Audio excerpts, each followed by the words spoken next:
Hello, everybody, and welcome. I am Dr. Pups, and welcome back to Beacon Pines. I have a strong feeling we're really reaching the end here. I know it for this time. We are very close to the end of this whole adventure, so we're gonna just run. We're gonna get through this episode. We are going to finish this. All right. I don't know how long this was gonna take, but we are going to finish this. I can't take any more cliffhangers, man. We need to get to the bottom of this once and for all. Right? So, let's get moving. Wait, what was the goal? Enlist the help of Iggy and Tish and Jeff. Geoff. I know it's Jeff, but... Bleh. Wait, there's a way to see how many charms I got, wasn't there?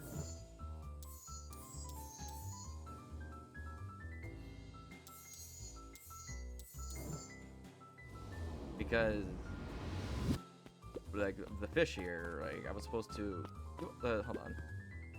There's got to be something, right? Am I missing a...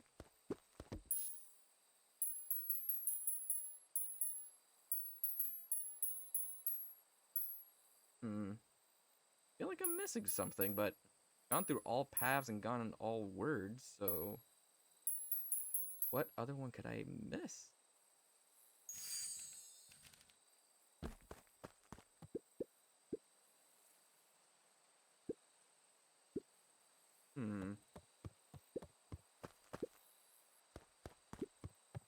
If I use the same one, it'll just fish out the same... Just fish out the same thing.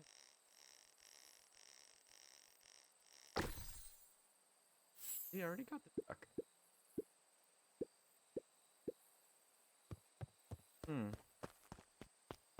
Guess we'll never know. Unless it actually shows up on this thing. Alright, so where is Jeff? Looking cool. Looking snazzy. Hello, kid with a lollipop. How's it hanging?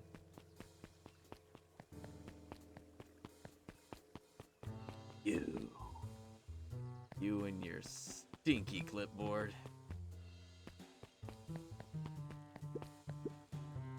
Undaunted, he shook his head. Over, no? Endings are merely a state of mind. This doesn't end until I give up. Wow. I admire the conviction.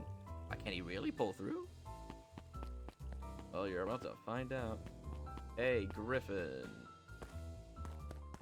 Gonna smack Melon.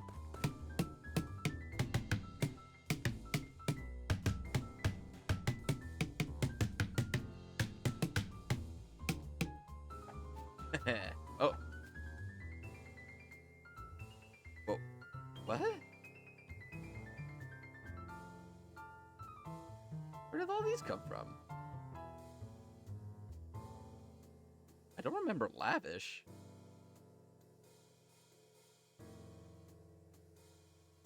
Incendiary? Oh, you know what? Maybe these were ones. Hold on. Let me check. Were these options?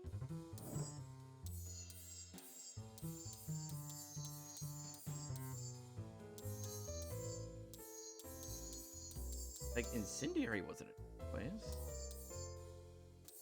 I feel like those could have been stuff to use for bait.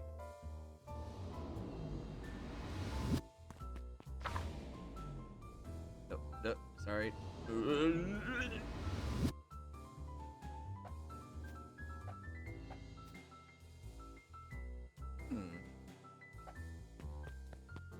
I have no idea. Why couldn't I use those other ones as bait? Oh, hold on, let me go up here to see if the little bat girl wants to talk. There we go. Excuse me, clearing throat. You ever wonder why an agricultural company employs an army of survey takers? The clipboards? They say they're just trying to make us happy. Do they want to make us happy? Or just figure out what makes us happy? An important distinction. Hmm. Never really thought of it like that. Oh, so they figure out what makes us happy, so... Hmm. They like to find a way to keep us here and trying to find out the actual truth about Beacon Pines.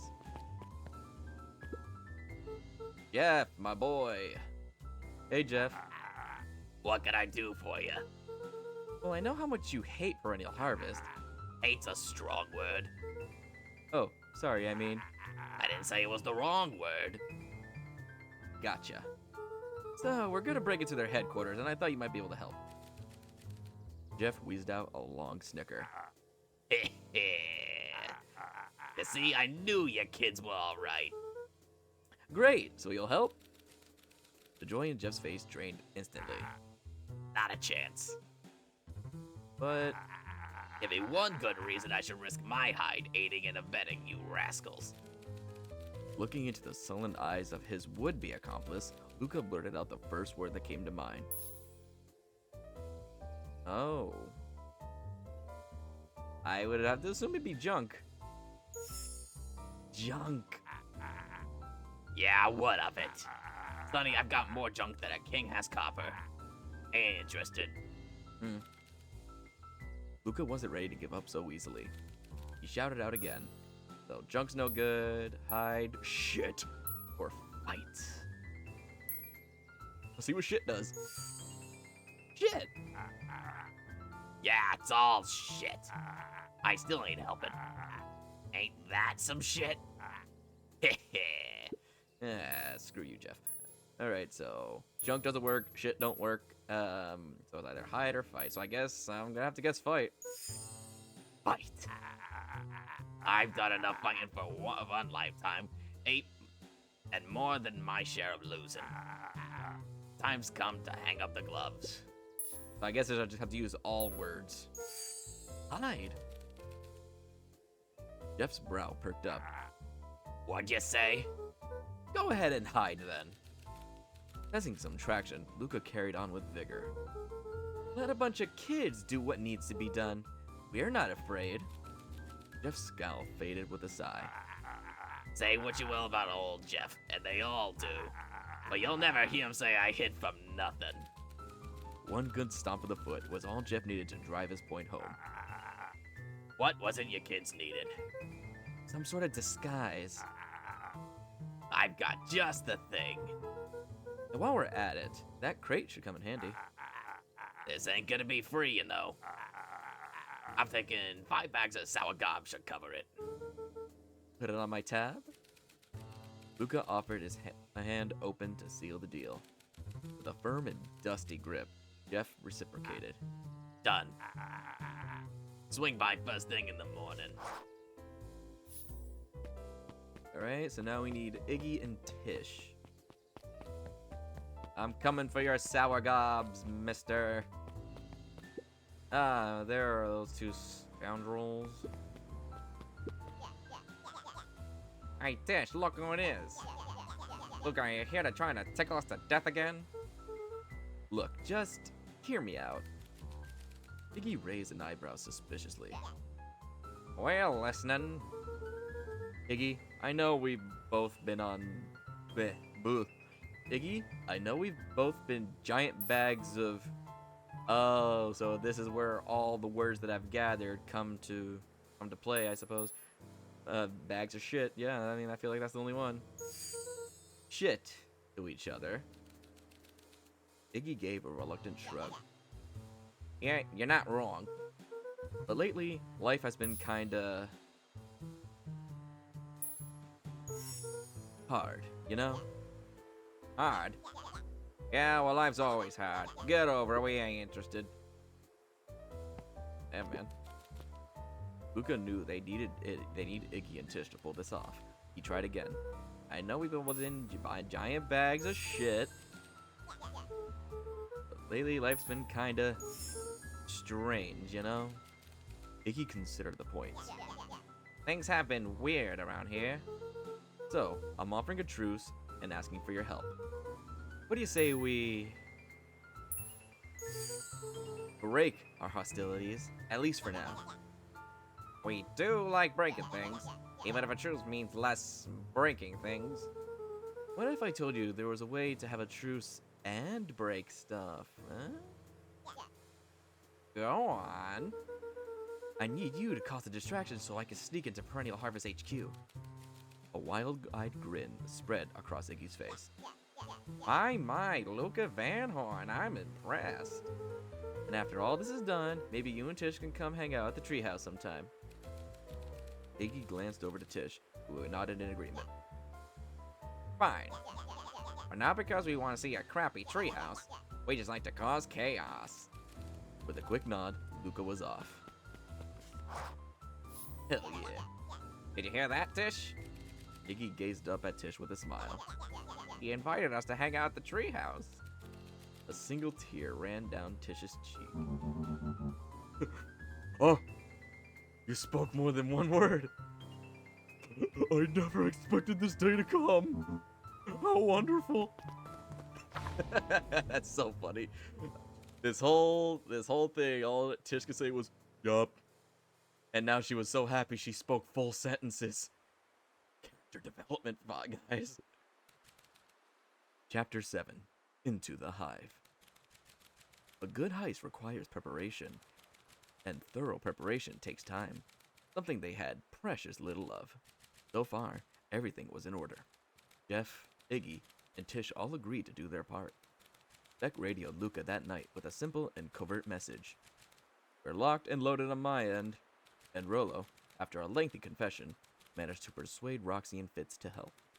He stowed away in mission control for the night to avoid attracting attention. Rollo, being uniquely suited for the role, would be the first to breach Perennial Harvest. The outfit provided by Jeff wasn't perfect, but a convincing disguise in 10% wardrobe and 90% confidence. Wow. A mustache. Yeah, I'm sure that'll do the trick. Rollo took a few vigorous breaths and shook out his arms. Just stay calm, Rollo. You can do this. Alright, I'm trustful. He's older, so I need to make him sound just a bit older. What was it again? Got your delivery here. A delivery? I don't know anything in my notes about a delivery. One moment.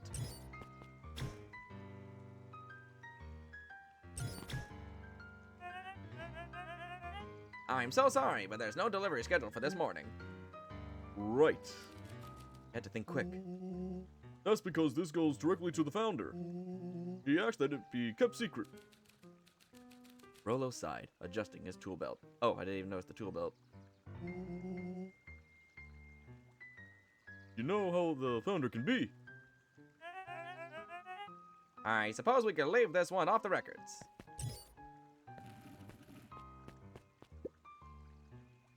Our harvest awaits and such. With a stroke of his mustache, Rollo proceeded into the Perennial Harvest headquarters. Our harvest awaits.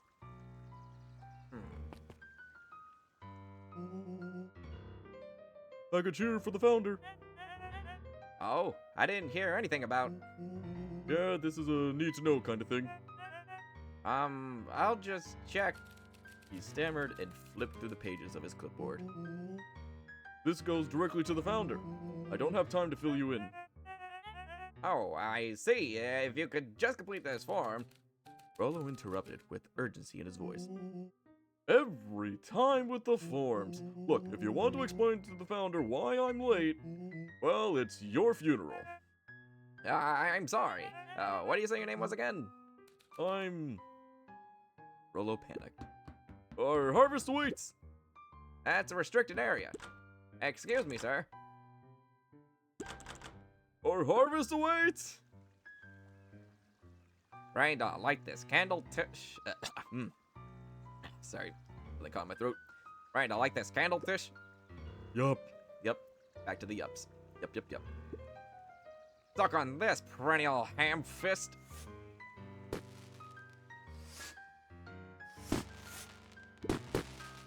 What was that? The distraction was enough for Rollo to regain his confidence. Just open the damn door. I've got a job to do. clipboard fumbled around in a frenzy. I should check on that noise. Oh, come on! Just buzz me in already! Okay. Ah ha ha ha ha. Phew. That was close. Our harvest awaits. Hey, I figure, when in doubt, stick with the classics. Oh, that was a close one. But you pulled it off. Nice work, Rolo. Alright, everyone. Oh, alright. Everyone knows what to do? Yep. Deep engineering is to the north. I'll go with Beck. In case you need some muscle. I'll head east of the founder's office. You two be safe. Locate the founder's office. Alright.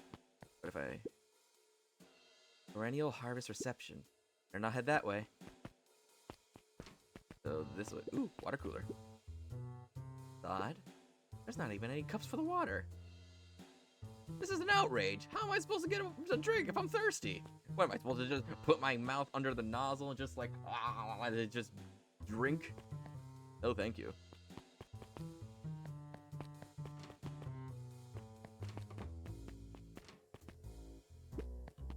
Plant. This whole place just feels fake. But of all things, a fake plant?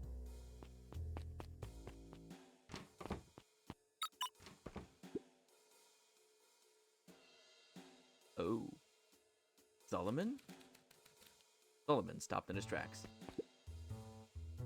Luca? What are you doing here? It's a long story. Are you okay? A veneer of confusion flashed across Solomon's face. His words rushed out dramatically. No, I am most certainly not okay. Some strange people grabbed me and... Were they in hazmat suits? Yes. How did you know? They brought me here and locked me up, and when they were distracted, I ran. Dang. Okay, you just stick with me. Got a plan. Solomon's facade briefly faltered. Me? Yeah, Rolo and Beck are headed to deep engineering. Thank heavens you found me. We've got to get out of here. We can't just leave yet. But they'll catch us again. I've got something to do first. When you were running, did you happen to see a door marked Founder? Founder? Why are you looking for him? I'm not. I just need to get into that office. Now that you mention it, I do think I saw a door that said Founder. It was just down this way. Luca happened to notice a plaque above the door. Office of the Founder. Knocking comes with consequences. Oh, here it is. Nice one, Solomon. Try to pull a fast one, I see. So it is. Pretty lucky that I ran to you, or else I might have missed it. Truly fortunate. Luca tried the handle. Locked. Solomon leaned forward to examine the mechanism. Regrettably, it seems to be some sort of electric lock. I don't see how we could possibly defeat a lock like that. Luca smiled and looked at his watch. Let's just wait a minute.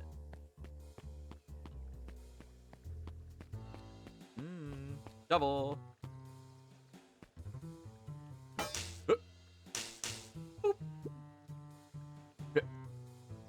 Pig guy. I don't know what sort of funny business you're up to, but I like it. He mimed a quick hat tip, and ambled off with a whistle. Howdy. Good afternoon. The light on the keypad changed from red to green. How did you do that? It's good to have friends. Quick, let's get inside before someone spots us.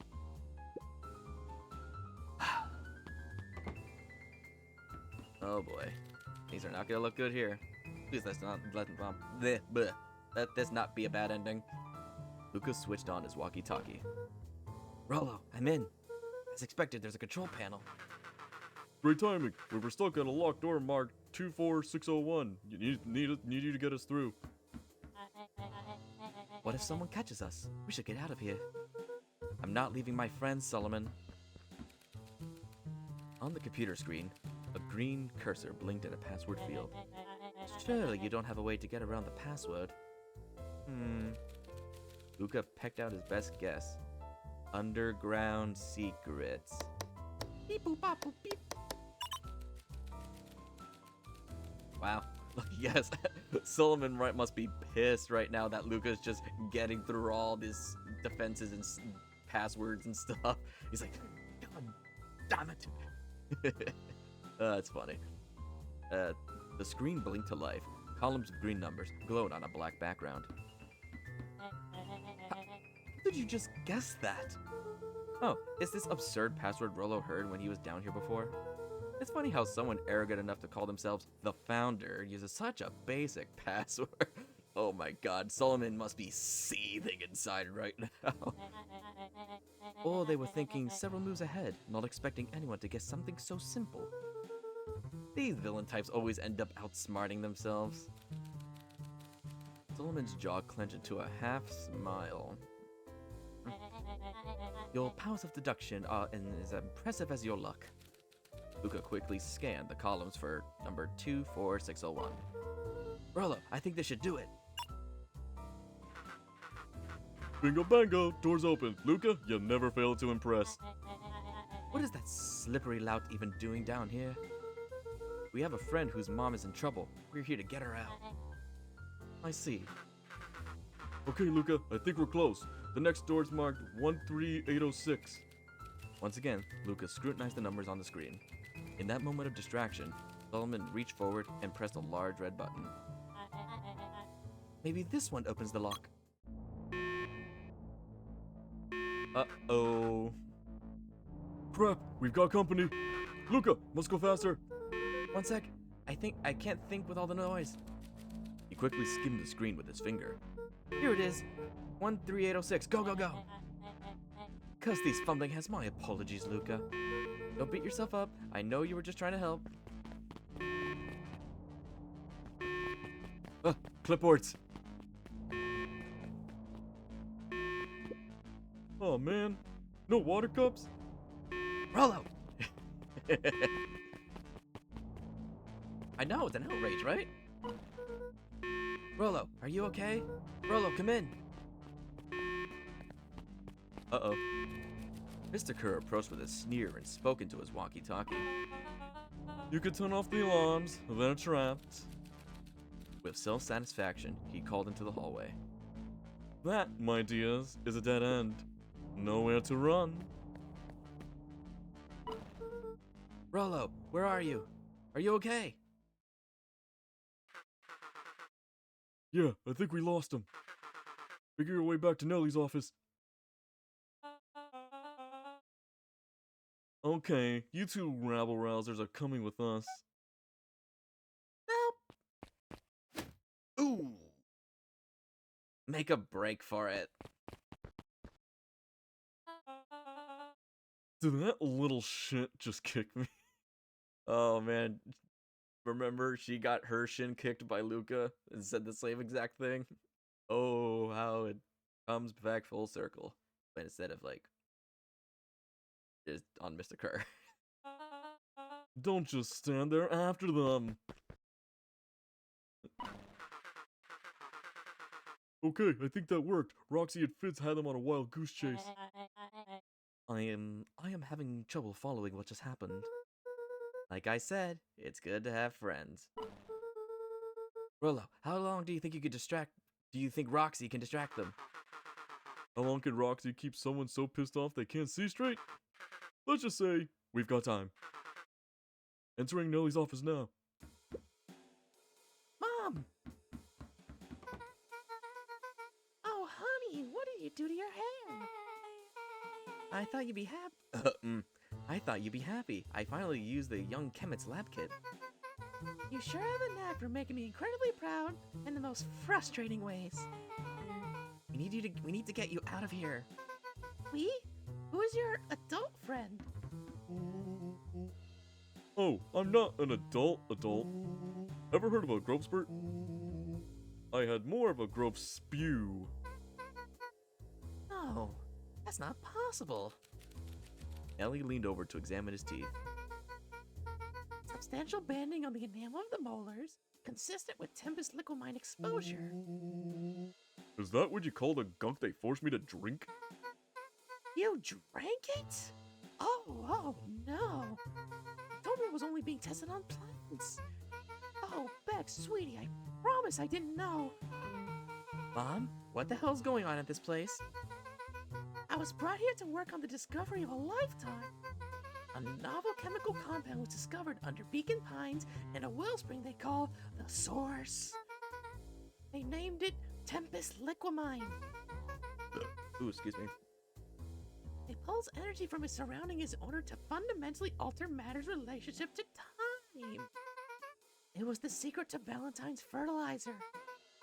They harvest the source, infusing small amounts of Tempest liquamine into the product. It works wonders, drastically accelerating plant growth.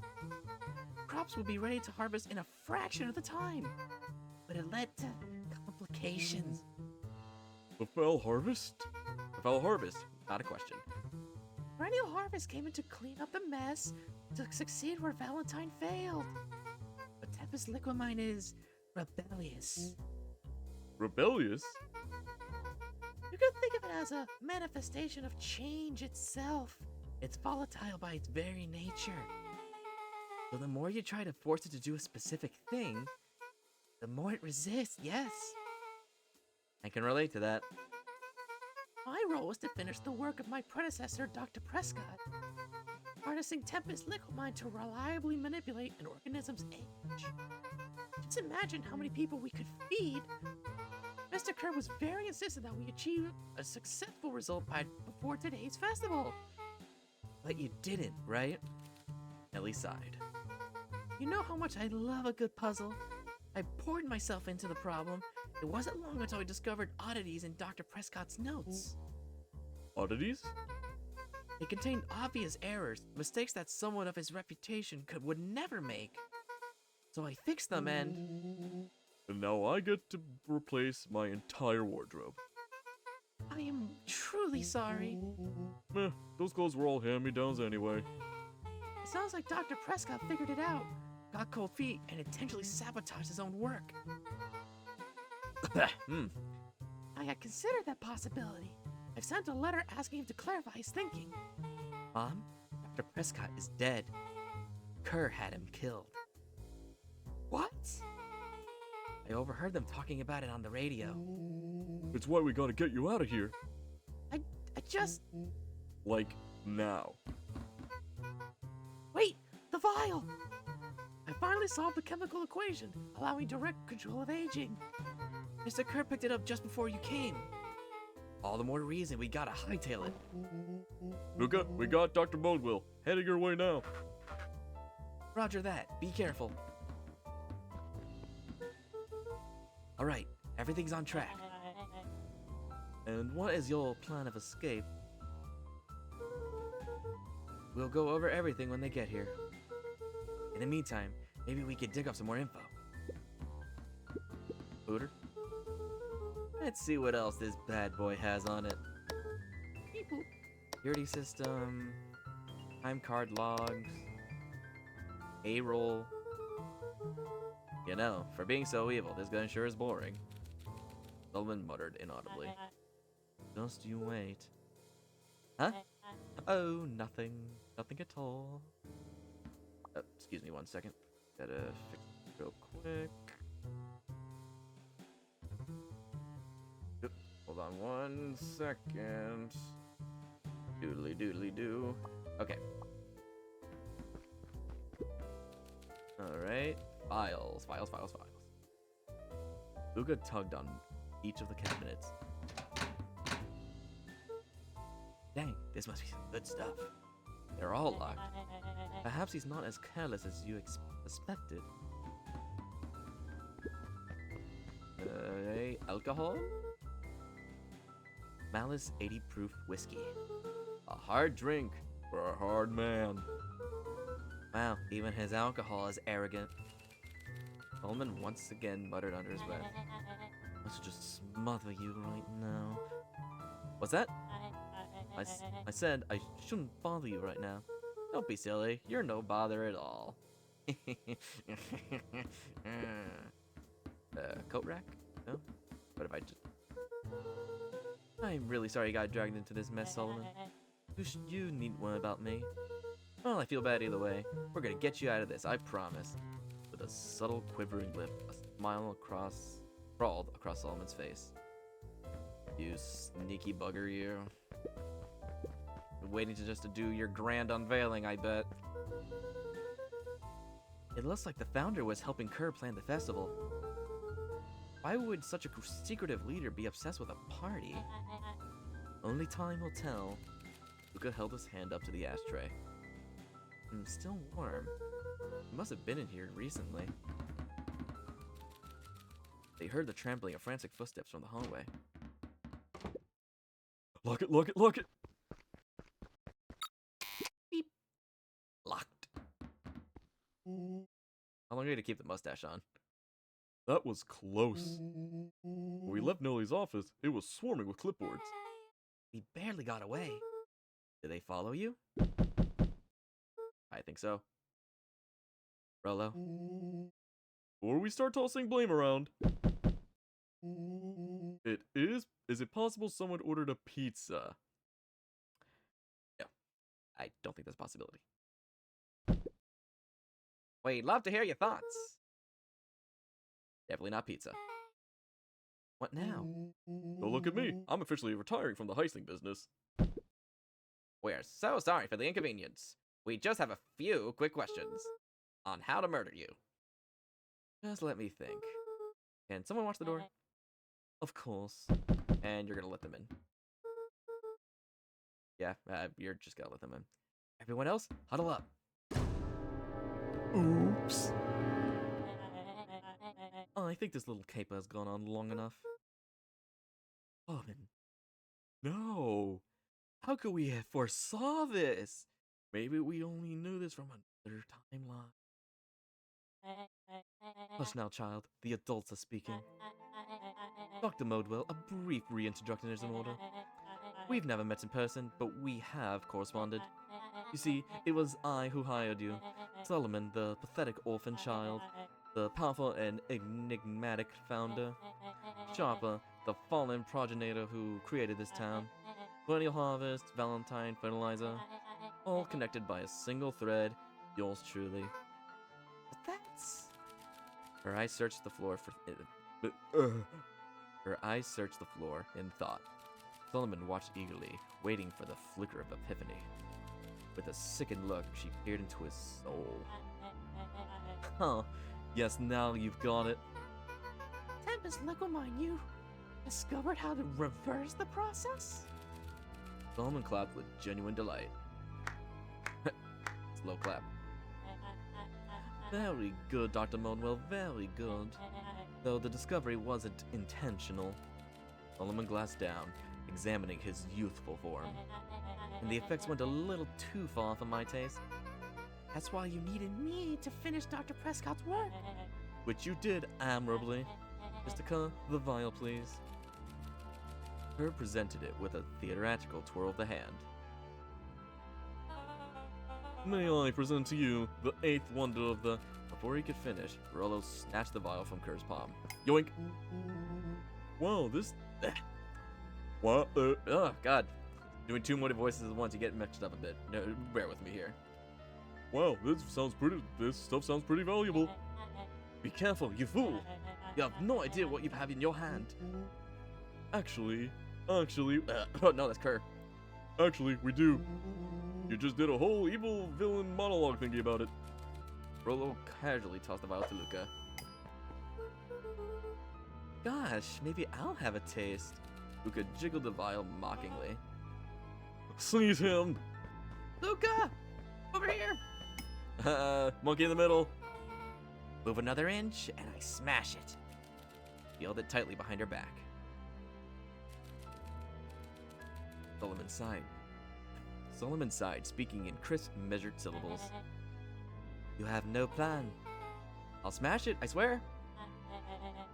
Fine, risk killing us all. Or, if you're lucky, nothing happens. Then what? We capture you and grant you much less leniency. He pursed his lips with feigned sincerity. But I give you my word, if you hand it over now, none of you will be harmed. Yeah, I don't think so. A deep uncertainty washed over Beck. You're a smart girl, Beck. But there's no shame in being outwitted by someone smarter than you. We both know there was only one way this ends.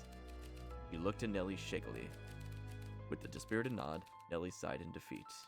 Beck slowly approached Solomon. That's a good girl. Beck, don't do it. We can't trust that jerk. I'm sorry. He's right. With apprehension, Beck conceded. Solomon pocketed the vial and brushed off his shoulder with a sharp flick. Mr. Kerr, you have allowed yourself to be humiliated by a group of children. Report to my office tomorrow for a performance review. The blood drained from Kerr's face. Of course, sir. But first, you have a speech to make. Trot out there and give me the introduction I deserve. And don't forget to smile. Yes, sir. And to think all of this is thanks to the efforts of Mr. Van Horn. I don't understand. How is this all because of me? Huh. I said Mr. Van Horn, silly child. Dr. Walt Van Horn. Your father was always a thorn in my side. I offered him an opportunity to be part of something great. But the fool was blinded by righteousness. He even broke into my laboratory in an attempt to sabotage my work. Solomon shook his head with gratification. But the universe has a funny way of correcting course. By meddling with a force he didn't understand, Walt showed me its true potential. As fate would have it, Luca, the father's dying act was to grant me eternal life. A muffled applause resonated faintly through the walls. Well, that's my cue. After the festivities and my subsequent ascension, I will return to deal with you all. Until then, I suggest you use this time to reflect on the magnitude of your failure. You three keep post outside the door. Meep. Well, crap.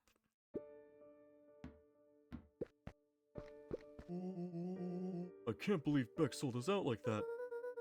I'm not sure what she had. Words are hard. I'm not sure she had any other choice. But what now? What's the plan? Don't have one. Of course you do. You always have a plan. Rolo. Just need some time. Rolo. Over. We lost. Nellie was staring at the floor, deep in thought. Sorry, Luca. Give me a minute to calm my mind. Hey. I'm sorry, Luca. Did what I had to do. I know, it's just so close. I've got a feeling that eventually Solomon will get what's coming to him. Time wounds all heals. I think that's the wrong way to say that. Well, time seems like less of an issue for him now.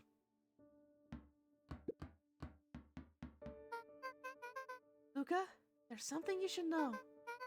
After Mr. Kerr locked me in that office, I had nothing but time and curiosity. Poked around a bit, hoping to find a means of escape. Found something else. Note, hidden in a false drawer. What sort of note? Dr. Prescott must have sensed his time at Perennial Harvest was short, so he left behind a letter with the hope that it would be found by his successor. It was a confession of sorts. He left it for me. Contents. Luca, I think they were meant for you. Why? What did it say? It was about an incident with your mother. Dr. Prescott found her in his lab.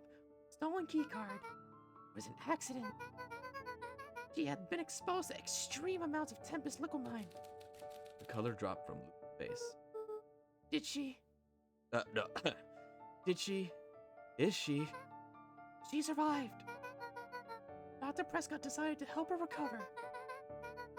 He no longer trusted Perennial Harvest, so he kept her whereabouts a secret. Over time, your mother led him to reconsider the purpose of scientific discovery. Science is often at the vanguard of change, but that doesn't mean it's always right. He realized that no one would have should have control over something as powerful as time itself. I now believe that's why. Yeah, I got it right. Now believe that's why he began to intentionally sabotage his own work. And it cost him his life. That's a reasonable conclusion. Luca was overwhelmed with emotion. But if she's alive, where has she? My God, what is wrong with me today? But if she, this is what happens when you do too many voices. You mix them up. But if she's alive, where has she been? Where is she now? Uh-oh. A sudden explosion sounded from the hall. Uh-oh. Chapter 8. Weapons. Ear still ringing, Gran picked herself up off the ground. Through the dust and smoke, she looked over to see Mrs. Fratelli helping Hiram Tolliver to his feet. He had begged to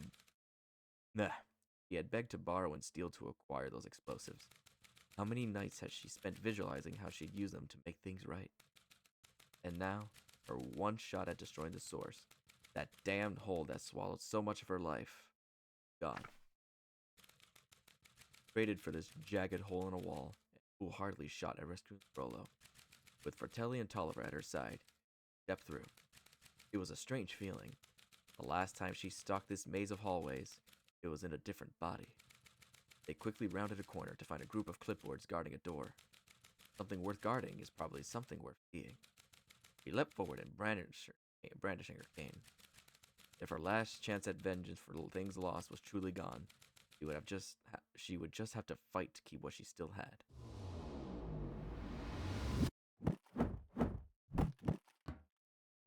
Is Gran whooping ass out there?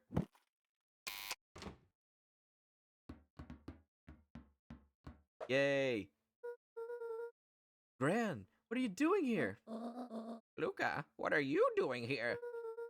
We're here to save Nellie. We're here to save Rollo. Hey, Mrs. Lucas Gran. That's awful nice of you. But I'm fine. Oh no! What did they? Gran, there's no time to explain. We have to go now. Come on, everyone. We've got a party to crash. They made their way out from deep within perennial harvest just as Solomon finished up his speech. Thankfully, we could dispense with the formalities from here on out. Solomon pulled a glass vial from his pocket. We've got to stop him! In one smooth motion, he downed his contents. A triumphant smile grew across Solomon's lips. No! Well, I guess that's it. We lost. I wouldn't be so sure about that. What? What did you do? With a mischievous look, Beck elbowed Luca. Remember when I had the vial behind my back? I might have tweaked his wonder potion with a little... junk? Jane? Alice?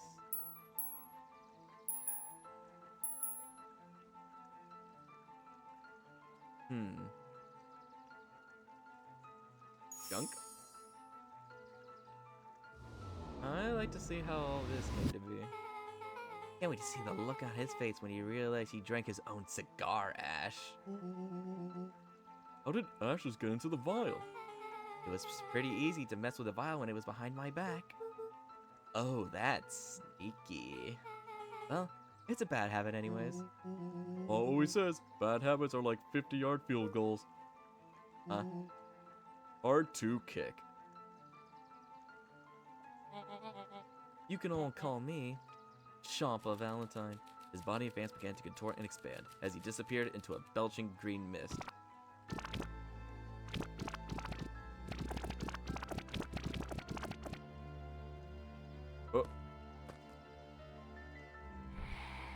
Oh. This is dark. I'm not feeling so good. Oh. Just... Well, that's one way to kick a bad habit. Damn. As the last of what was once sharper Valentine wafted into the air, the crowd began to disperse. still numb from what they had just observed. Sharper Valentine was gone for good. His end would be a new beginning for Beacon Pines. A new chance to let go of the things they had lost and grab hold of a new future. The end. Well, I'd be lying if I said that wasn't a bit gratifying. If that feels like a good note to end on, I won't stand in your way. Okay, so I guess we just keep picking and see what happens. The Vile Vial. Alright, so we have to... Alright, so... what does change do?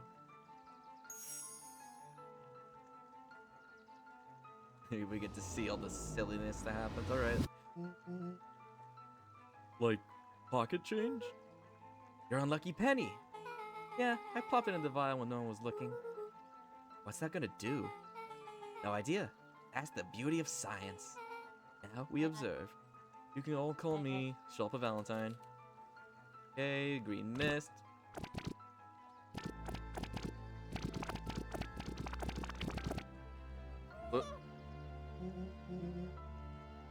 Holy crap, he's a baby? Yeah, but he's still sharper, right?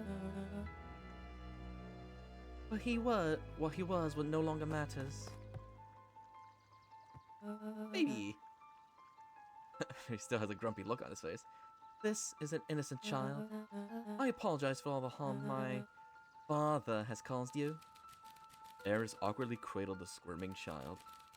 She looked to her brother, her voice shaking with uncertainty.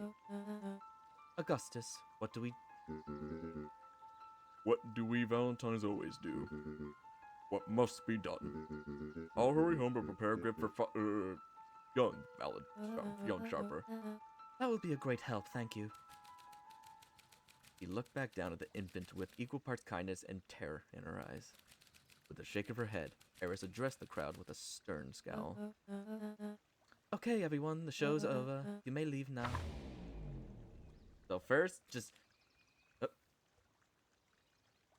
Epilogue. Wait. Is that the good ending? Was that the actual ending? No, hold on.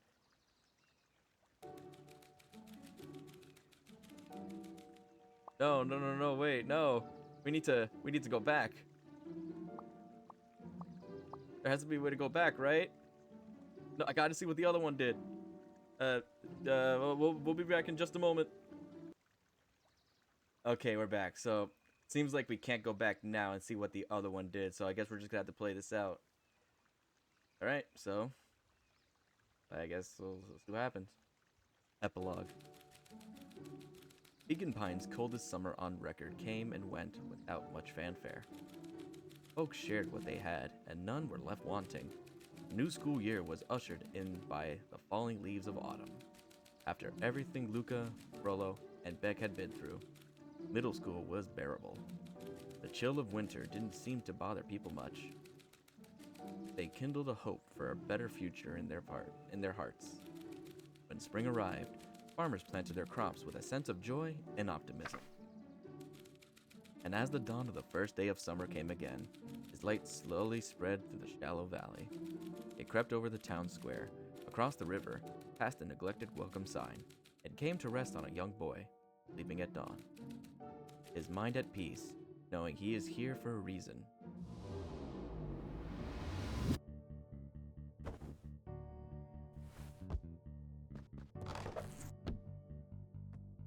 Oh, wait. Is now I can go back? Okay, so before we go on here, I gotta see what the other one did. So let's bring it back and see what the other one did. Malice. I think this one was the alcohol, because in the room there was like Malice 80 proof whiskey. Let's see what that did.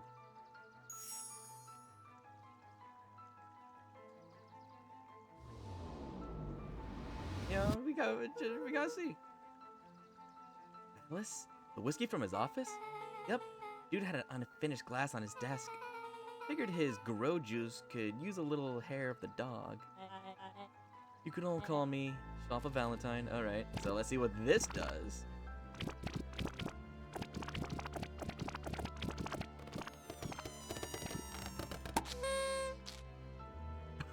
Oh, damn. Now that's what I call 80 proof whiskey. Damn, dude. It just exploded. The crowd gazed in stunned silence at the now empty stage. The quiet was broken when William Kerr sprinted off stage and into the distance.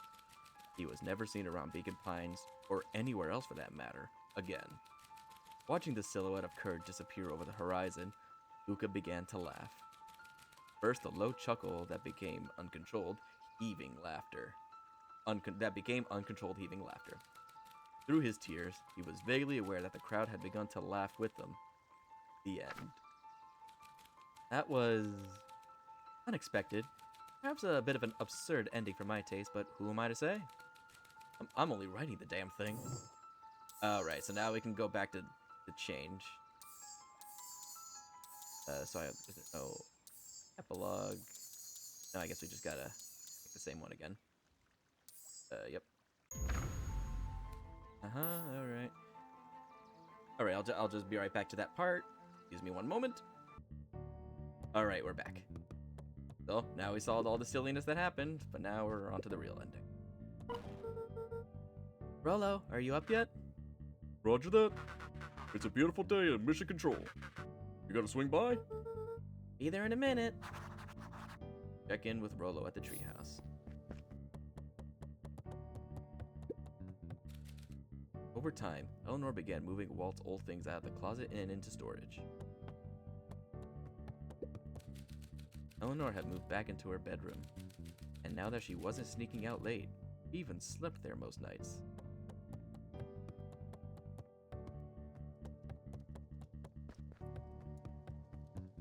Let's take a little... Yeah. And slide. Boop. Alright, just gotta do a quick look around, see if there's any new bits of dialogue. Oh, hello, Gran.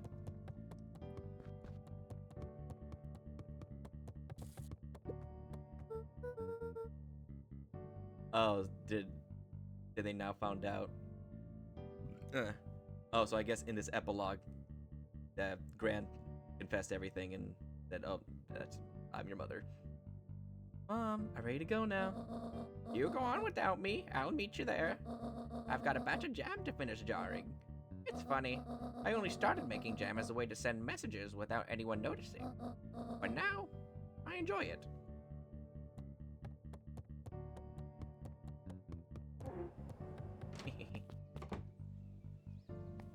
Anything out here? Book? No? Alright.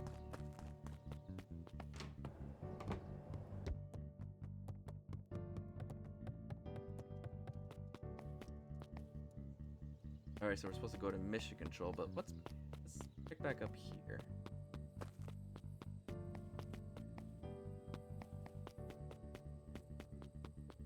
Nothing? No? Oh, well, your dad isn't even here. He's at the other... Bless you. He's at the other Beacon Pines.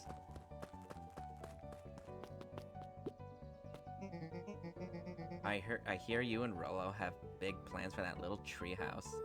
Yeah, it started getting crowded after we revoked the max capacity 1 Rolo 1 Luca rule. So we decided to expand. But at least we got some help with that. How's the internship at Nelly and Ilona's shop going? It's been great. I'm hoping it helps me get into the School of Agriculture up at State. Also, Nelly said she'd write a letter of recommendation, which would be huge. I just can't help but worry about leaving Rolo. He's grown up so fast, but he's still my little brother. Yeah, he had a heck of a growth spurt. I don't just mean grown literally. This morning, he was up and finished his chores before I even had breakfast. Well, some of that might be his excitement about the treehouse renovations.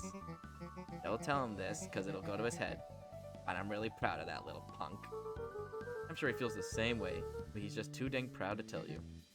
I know. Yay! Happy endings! Double.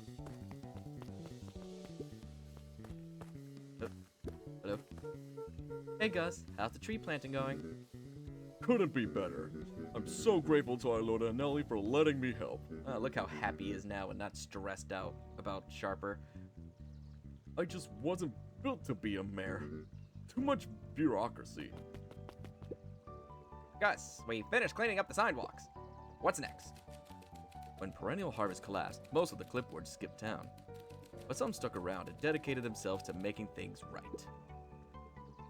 Anyone with a knack for art can help paint the new offices. You can count on us. Oh, it looks like you really found your calling. I never really felt comfortable telling people what to do. Now this right here, this is something I can be proud of.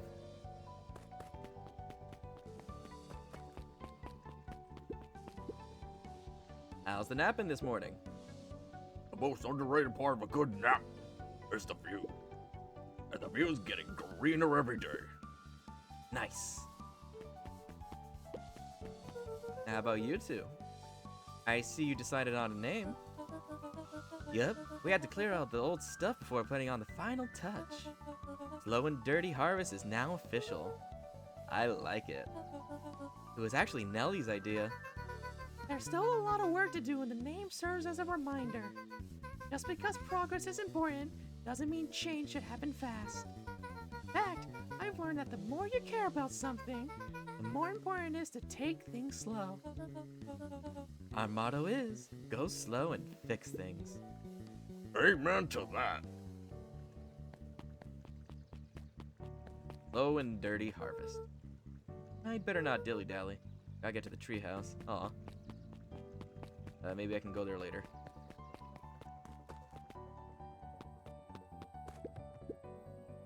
Luca, get this. I managed to reel in an actual fish this morning. Seriously?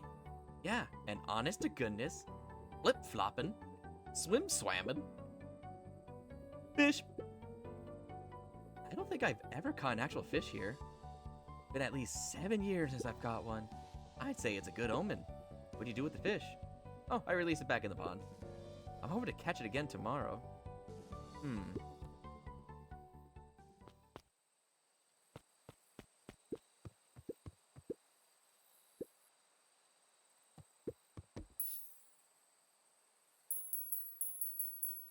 Still. Oh.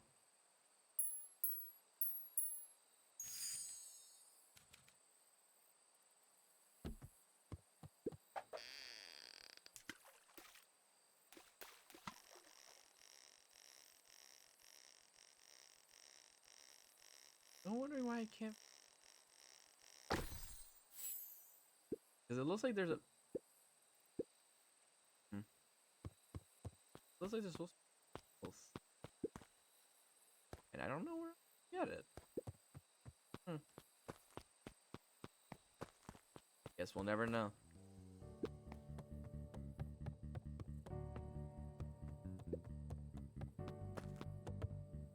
Oh. Oh yeah, it's you guys. A little higher. Yup. A little lower. Yup. Little higher. Yup. I'm telling you, the angle isn't the issue. We need more power to the radio. Luca, there you are. Would you tell him it's not the angle?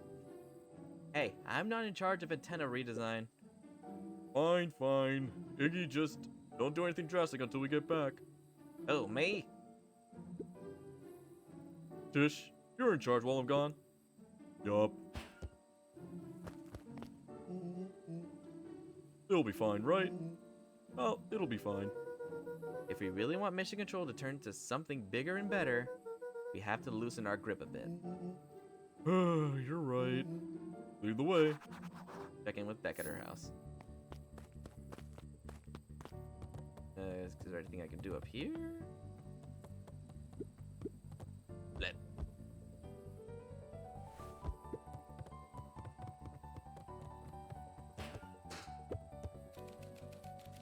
Luca looked up at the satellite dish.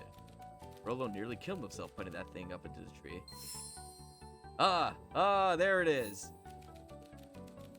While it didn't turn the radio into an interstellar communicator as he'd hoped, it did at least boost hit the signal enough to overhear truckers one town over. Ah, there's the one thing I needed. But is that all that extra word's gonna be for? Is it? Well, I guess we're on the epilogue, so I don't think there's any other use. Alright, but let's see. There it is. Oh.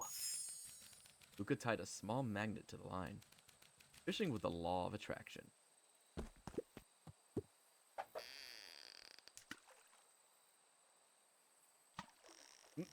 Come here, you little bugger.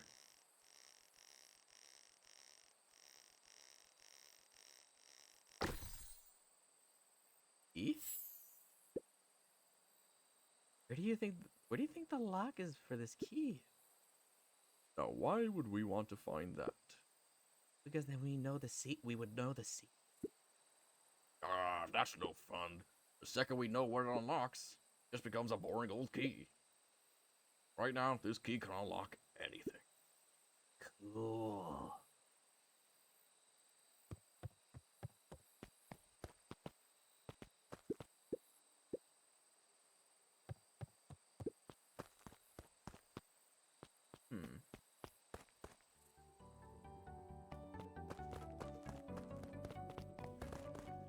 Is there more?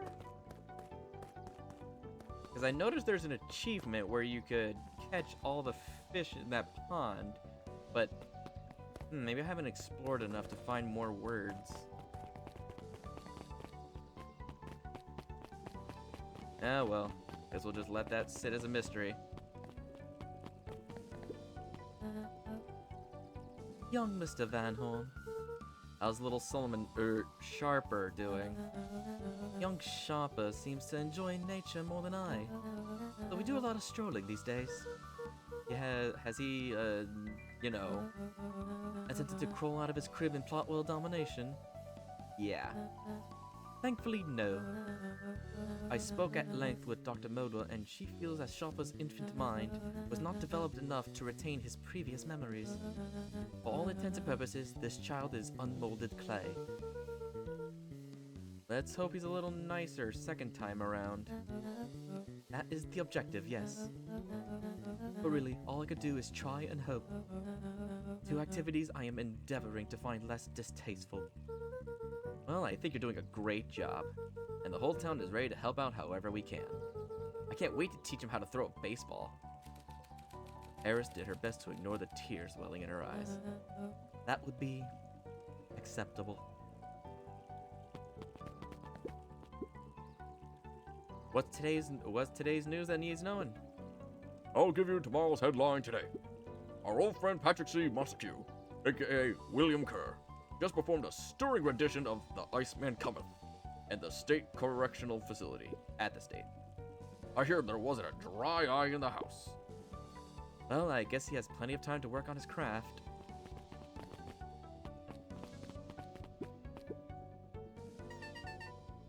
I'm glad you swung by.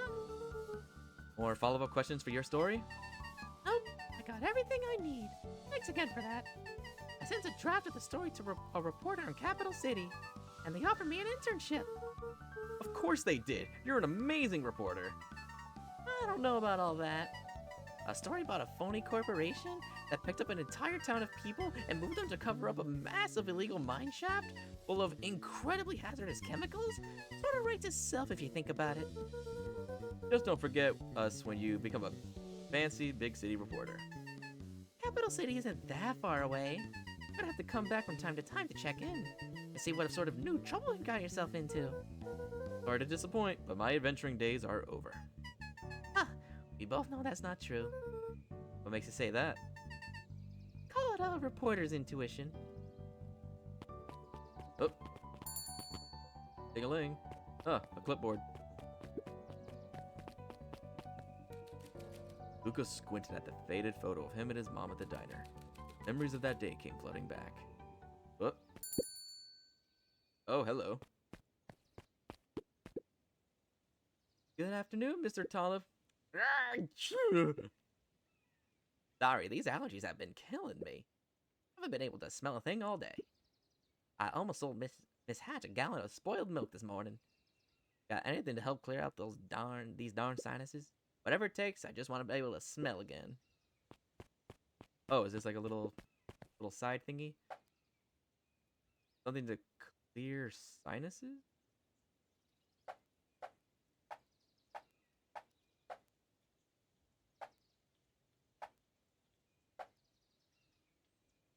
Hmm. Yeah.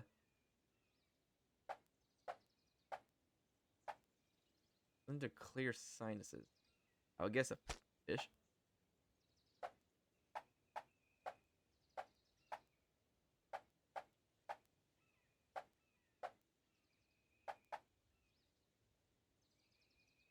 Oh no, I would think something Oh, I think spicy had to do the trick.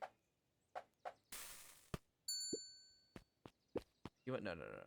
Let's redo that. So like maybe it would have to be spicy, right?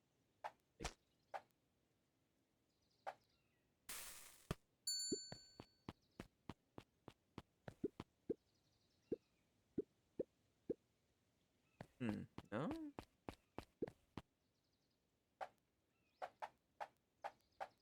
What would clear sinuses? I definitely feel like spicy food. Does spice clear up sinuses? Tiny burger, a lot of beef, candy, cheddars, ham, burnt.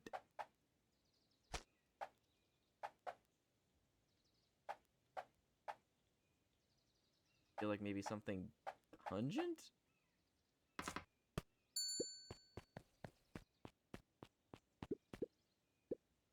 That right?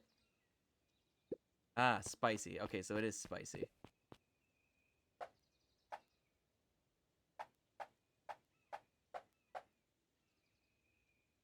Like spicy tenders?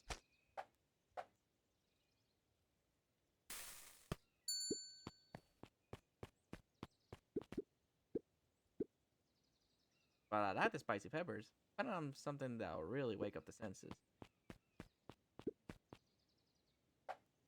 Something to senses.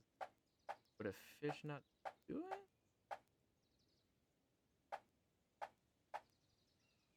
Like a spicy burger?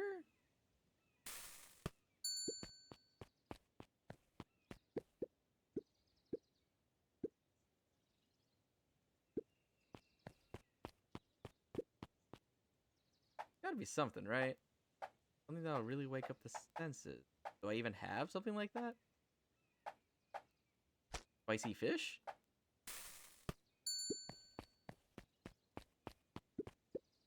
I call this one a cod for the common cold. Oh my, that's spicy and stinky. I'm sorry, I'll try it again. No, don't you see what this means? I can smell again. Looks like your father isn't the only doctor in the family. Oh my, that is quite a lot going on here. So I feel like I'm just gonna leave it at that. There's gotta wait, let's get this story finished. Mrs. Fertilli glowed with a carefree smile. Is that your suitcase? That is 2 weeks of unencumbered tranquility. Excuse me, would you be so kind as to take my order? 2 weeks of sand, margaritas, and forgotten obligation. Excuse me, I'd love to place an order. Mrs. Fertilli sighed with zen-like calm. Just as soon as the lunch rush ends, I'll be a feather on the wind. You're going on vacation? For the first time in years. And I've got you and your mom to thank. Why's that? She didn't tell you yet? You two are going to fill in for me at the diner while I'm gone. Just like old times. It's fine, I'll wait.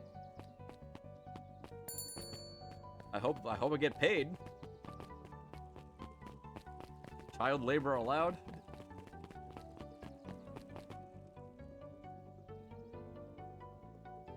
Oh, and what's going on with you here?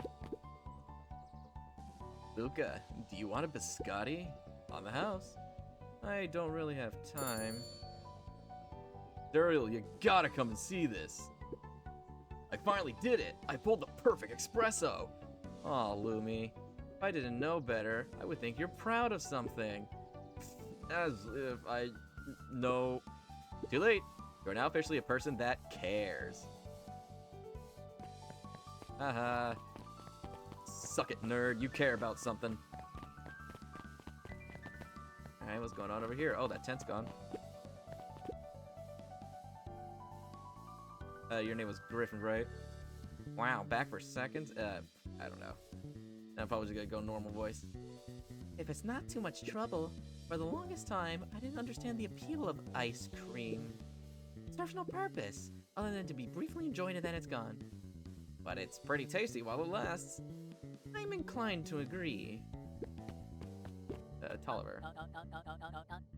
Luca, can I interest you in a delicious apple? Playfully waggled an apple. No thanks, just saying hello. Well, hello then. I'm telling your mom we need a new crate of jam? Already? It's funny, I used to hide this stuff in the back. Terrified that someone would find out about our secret messages. Now everyone wants to get their hands on Eleanor Van Horn's famous spy jam. Hey, Luca, can you tell Roxy I'll be free in an hour? Sure thing. My dad's making me stock the shelves for the summer. That it builds character. I think he meant to say it builds calluses. Builds character. Yeah, it builds something. Alright. And one more smack of the melon.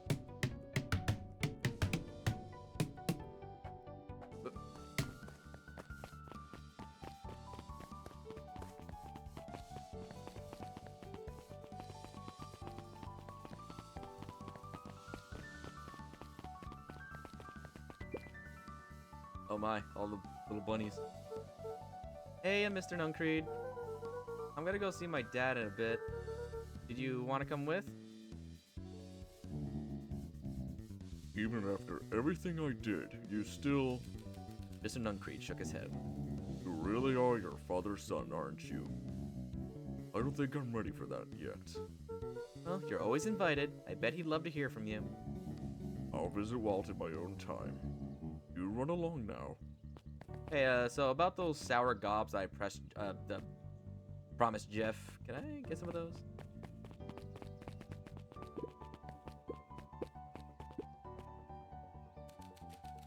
With perennial harvest gone, the transportation tubes were left unused. Come one, come all. No one is too big, no one is too small. For Jeff's wild ride. Well, maybe not completely unused. Just one piece of candy for the ride of your life. Who's next? Me.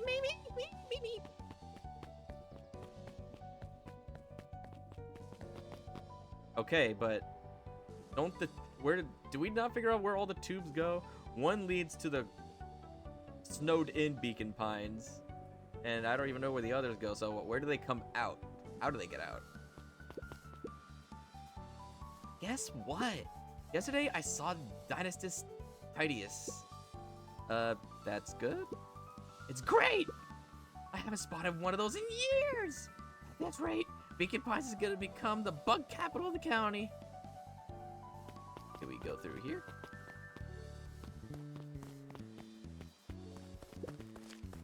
Mushroom! It's not electrified anymore. We go around back.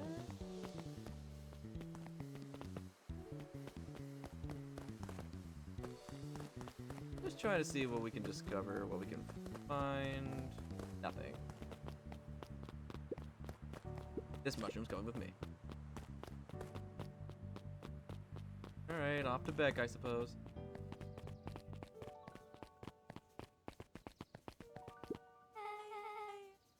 I have news I think you'll enjoy. This morning, I unpacked my last box. You're officially moved in. Just a box. Not blow this out of proportion. It sounds awful like putting down roots. I guess I decided this place is root worthy. You're gonna be stuck with me for the foreseeable future. I do have to warn you, most years aren't gonna be as interesting as this one. I think I'll manage. Ready? Before we go, there's a bit of a surprise. So I like surprises. Planned.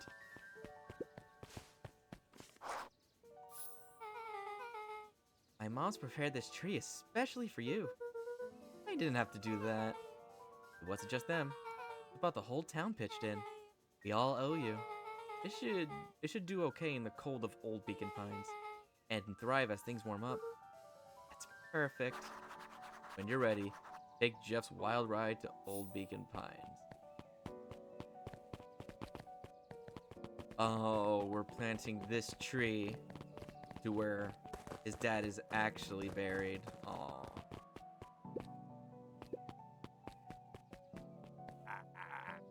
Ah, you got it. Now that's a good-looking tree. Being a special occasion and whatnot, this ride's on the house. You're gonna want to hang on to that, tight to that little tree. Whee!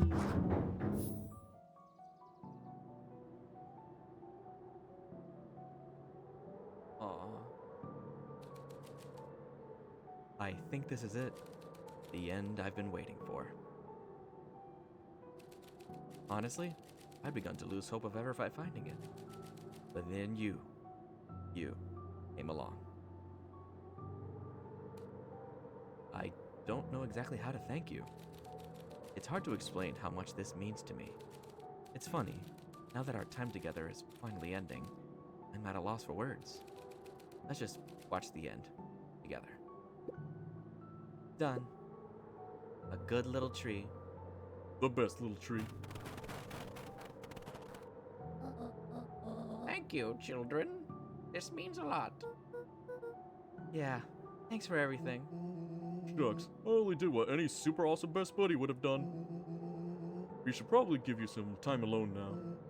You good? Yeah, I am. It's been a wild year. How are you feeling? Everyone keeps asking me that. I'm fine, really. Pa always says the only thing fitter than a fiddle is a cello. I feel like a dang cello. Well, if you ever stop feeling like a cello, I'm here for you. I know. You don't even have to say it. You two make an awesome pair. Excuse me? We are a trio now. Yep. Thanks. There's just one thing missing now that you're a part of our group. Missing? Let me tell you a little story about a man named Hank Atomic. Oh, God. I won't be long. We'll be waiting for you back at the phone booth. I found the perfect way to start our summer. You've got some good friends. I'm so proud of you. Your father would be so proud. I know. Mom, can I ask you a question? You ever dream about Dad? Not a night goes by that I don't. Are you ever afraid that you're going to forget him? Forget what he looked like? Forget his voice? No, because so much of him lives on in you. He loved that old tree, but I know he would have loved this one more. Because his two favorite people planted it. I'll give you two a moment.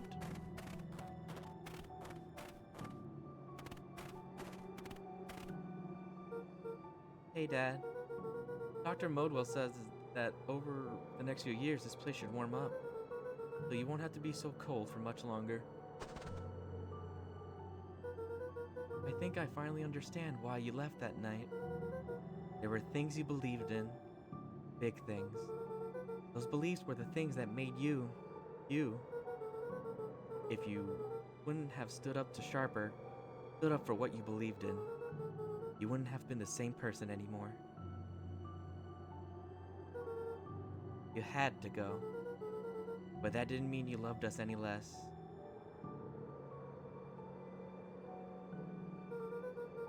I might not visit you as much as I used to. I know you understand.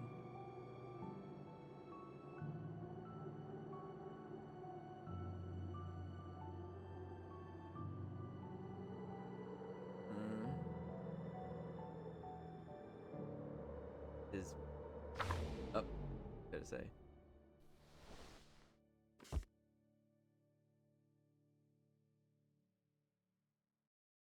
That's it, huh?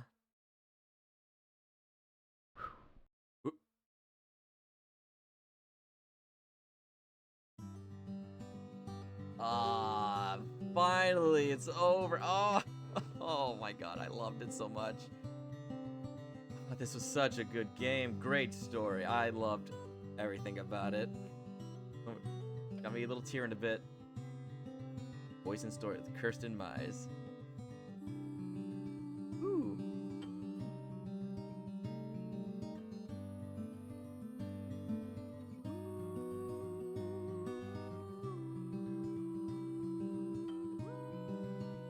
Let's listen. Let's just take a moment to listen to it. Nice little song.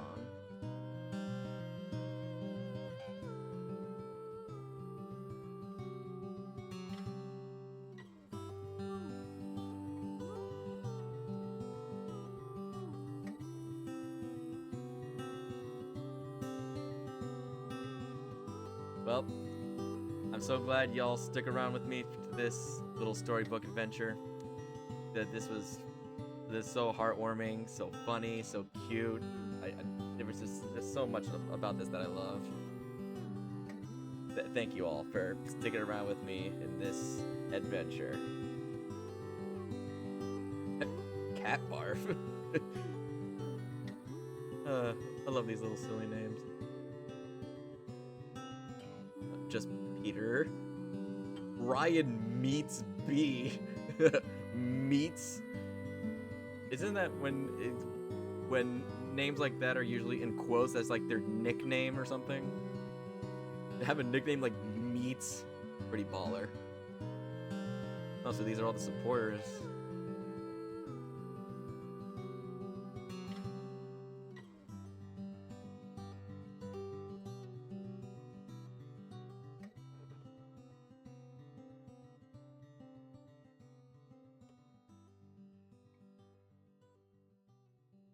Oh wow, there are a lot of supporters.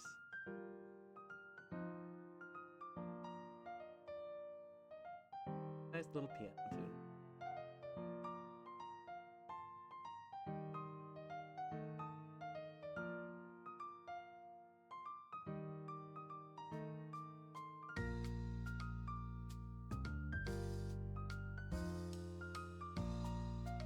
Wow, that's a lot of supporters. Holy smokes. I kind of wouldn't want to skip anything because maybe there might be like a little something else.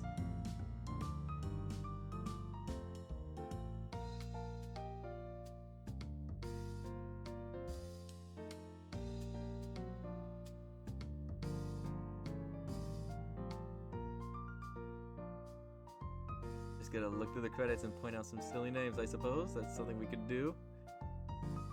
Mrs. Magikarp. Do you have a Mr. Magikarp? Well, I guess if your name is Mrs., I suppose there is a Mr., right? That's how it works. I see rain-soaked puppy. Let's see what else we got here. That's Sandwich. A lot of awesome names. Snoot. You Snoot. Slurp. Slurp. The Dark Omega. Pussy. Oh, well, we're just about reaching the end. We're on the Z's. There. Oh, we even got some Japanese.